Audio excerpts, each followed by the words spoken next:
Bonjour tout le monde, c'est Pavel et le projet Mind You Cash et aujourd'hui je vous invite dans cette nouvelle vidéo de la série Bibliothèque Mind You Cash où je présente les différents livres que j'ai lus. Avant de commencer comme d'habitude, je vous invite à vous inscrire à ma chaîne afin de ne pas rater mes prochaines vidéos sur la bourse, l'immobilier et l'investissement en général. Donc aujourd'hui je vous présente le livre que je viens de terminer, plus exactement c'était ce week-end, le livre qui s'appelle The Little Book of Behavioral Investing.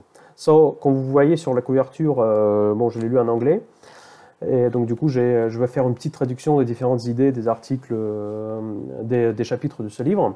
Et avant de commencer, j'aimerais bien juste vous parler rapidement pourquoi j'ai acheté ce livre. Si vous suivez ma chaîne, vous connaissez parfaitement que je suis tout sauf l'investisseur technique, donc du coup je n'investis pas sur des graphes, etc. Mais par contre, je me rends tout à fait compte que même en ayant une approche plutôt fondamentale, j'ai quand même toujours, c'est une évidence qu'il y a des biais comportementaux sur les marchés. Donc clairement, les marchés sont parfois euphoriques, comme par exemple aujourd'hui, ou bien les marchés sont parfois dépressifs. Donc pendant les grandes crises, comme c'était en 2008-2009, ou quand c'était en début 2000, après si on revient encore en arrière, il y avait pas mal de crises financières.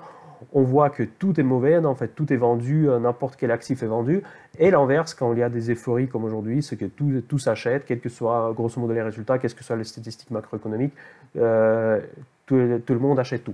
Donc clairement, on voit que derrière les marchés, il y a le phénomène humain, il y a le phénomène comportemental, et moi je cherchais toujours un moyen de essayer, pas forcément le quantifier, mais au moins déterminer les règles qui pourraient m'indiquer en fait quelle est aujourd'hui, quelle est la direction comportementale, comment on peut l'utiliser dans notre stratégie d'investissement.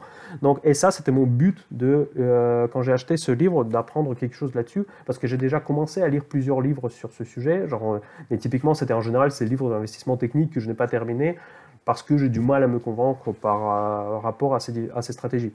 Donc, je ne veux pas trop parler là-dessus parce que sinon c'est un long débat. Donc, l'auteur de ce livre, il s'appelle James Montier. En fait, ça, c'est un co-directeur de Global Strategy à la Société Générale. Donc, moi, je ne le connaissais pas avant d'acheter ce livre. Dans tous les cas, visiblement, il s'occupe justement des stratégies globales, en fait, les stratégies macro, ce que j'appelle, sur les marchés financiers.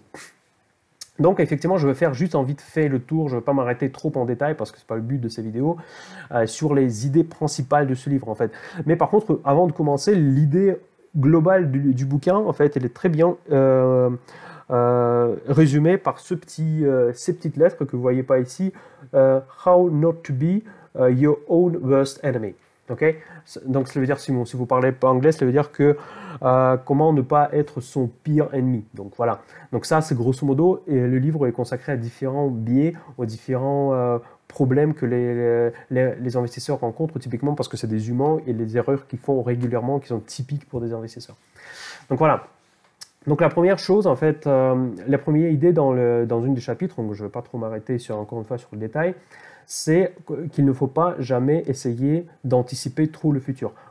Par définition, le futur, qu'on ne le connaît pas, est quelqu'un qui se prétend de connaître le futur, il ne faut pas lui faire confiance. Et ça, c'est une autre idée aussi qu'il passe entre les lignes, c'est qu'il ne faut jamais écouter les experts qui vous anticipent, qui vous disent que demain le CAC 40 va être tel ou telle action va être dans cette direction.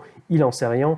Donc, dans quelques semaines, il revient dans ce journal ou à la télé, il va vous expliquer complètement l'inverse en expliquant que la situation a changé parce que blablabla et du coup, tous ces pronostics n'ont pas eu lieu.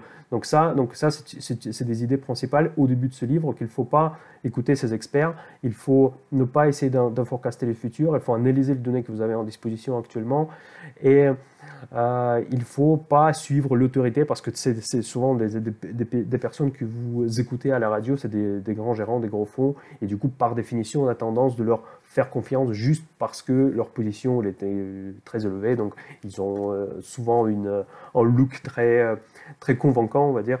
Donc voilà, donc grosso modo l'idée c'est qu'il faut jouer son propre jeu, avoir sa propre stratégie et être réaliste par rapport à votre anticipation par rapport au futur, ne pas construire les châteaux sur le sable.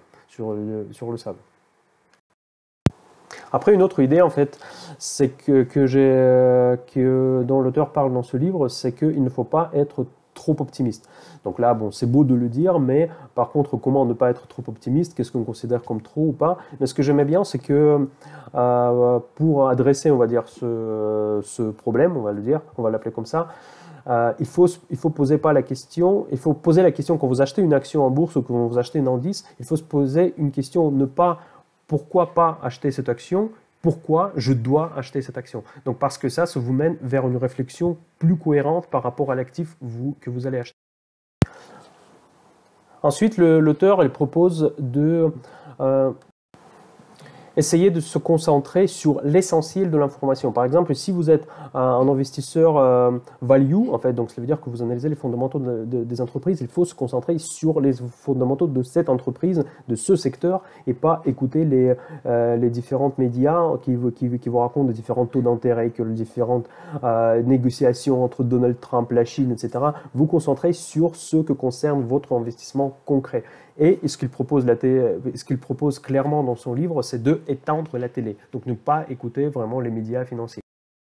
Voilà, c'est de ça qu'il s'agit principalement dans la première partie du bouquin. Mais par contre, la deuxième partie m'a paru un petit peu plus intéressante, où l'auteur parle des différents biais psychologiques. En fait, et typiquement le biais de confirmation. Donc, cela veut dire parce que psychologiquement, chaque personne et chaque investisseur, parce que c'est un être humain aussi, c'est que on cherche à confirmer notre point de vue. Donc, cela veut dire on fait plus attention, naturellement, on fait plus attention à l'information qui confirme notre opinion. Et on va pratiquement, une fois qu'on a acheté quelque chose, on a acheté une action en bourse, on va pratiquement ignorer les informations négatives ou là, en fait, abaisser l'importance en fait de ces informations. Et ça, c'est quelque chose effectivement que pour moi, en tout cas, c'était applicable en fait, parce que là, je me suis rendu compte que dans certains cas, je faisais cette erreur. Donc du coup, une fois que j'avais déjà un investissement dans mon portefeuille, et j'avais tendance de m'intéresser plus aux bonnes nouvelles qu'aux mauvaises. Donc ça, c'est effectivement le comportement qu'il faut changer dans sa psychologie d'investisseur si vous voulez avoir des investissements plus successful. Et surtout, n'hésitez pas de changer votre avis si jamais la situation a objectivement changé. Après, l'auteur donne un conseil que je pense que je vais appliquer, c'est de mener en fait un journal de vos investissements.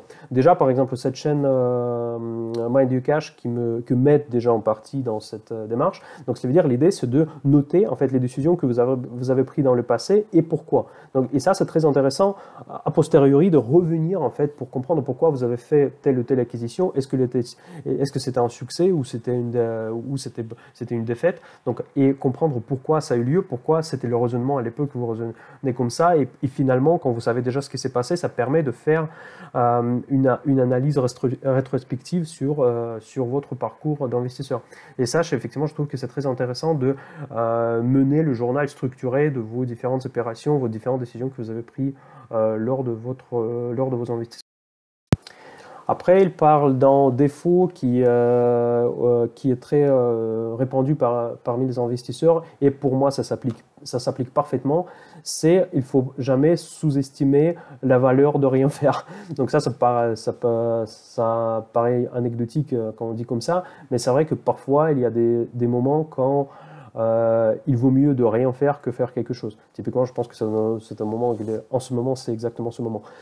Donc, il faut savoir de gérer son émotion d'envie naturelle des actions, en fait. Parce que moi aussi, pour moi, en tout cas, je ne sais pas comment c'est pour vous, mais pour moi, c'est typique, c'est sûr, que j'ai toujours envie de faire quelque chose, j'ai toujours envie de faire des opérations, quelles que soient les situations sur le marché, tandis que à ce moment-là, probablement, il serait mieux de rester à l'écart et rester tranquille sur un actif sans risque et attendre avoir un peu plus de visibilité. Donc ça, c'est clairement quelque chose qu'il faut que moi, je prenne en compte dans ma stratégie. Voilà, globalement, ça, ce sont les idées que vous pouvez trouver dans ce livre. Je vous montre encore une fois la couverture.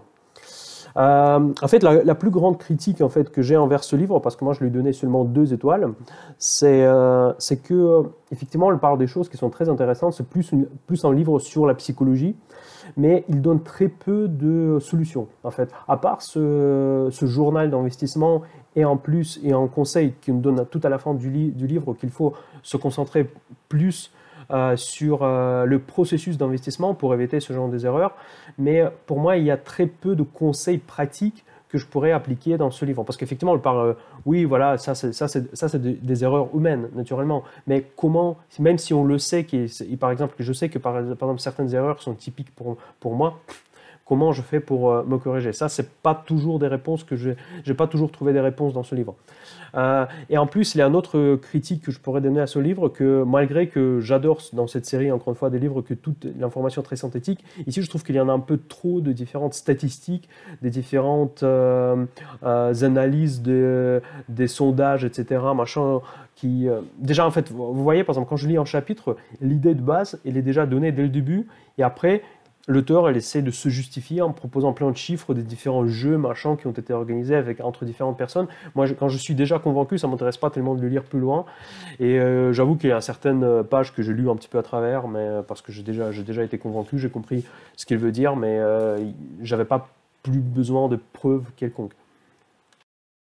Donc voilà, ce sont des choses que j'ai retenues après avoir lu ce livre. C'est qu'il faut, quand vous investissez, il faut ne pas trop essayer d'anticiper le futur. Il faut se concentrer sur le principal de votre investissement. Si vous êtes value, ça veut dire c'est les bilans et c'est le secteur.